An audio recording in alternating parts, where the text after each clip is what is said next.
Hey Professor Caps, it's Michael James here. Chemistry 2, doing the interactive assignment with the salt water, the tap water, and the gummy bears.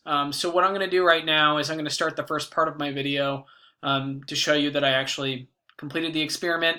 Then I'll pause the video and pick up recording again once I've received results after 6 to 10 hours. So right now it's about 9:24 Central Standard Time.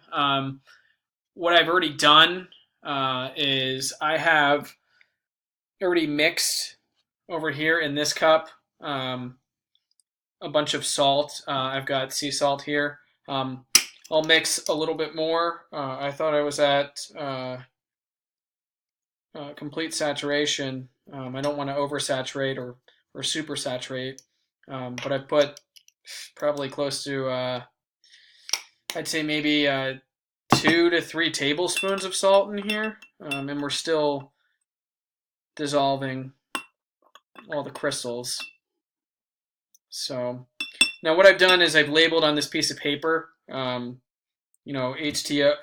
plus NaCl, then pure H2O, so that I can remember which is which when I put the gummy bears in, although I expect to be able to do that from the gummy bear size afterwards, not to spoil the experiment. But so I've got some Haribo Gold Bears gummy bears here. I will put, let's get a color that we can really see some. So I'll put a red one in here, and then I'll put, well, I guess for the sake of comparison, I should use the same colors.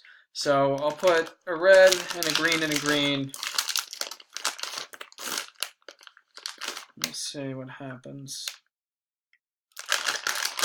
All right, so just to reduce the variability in the experiment, I've got a red gummy bear and a green gummy bear in both solutions. I anticipate that the gummy bears in the salt solution are going to expand. I'm not exactly sure yet. I haven't researched too much, but we will see what happens. All right, I will pause the video now and talk to you again in about 6 to 10 hours.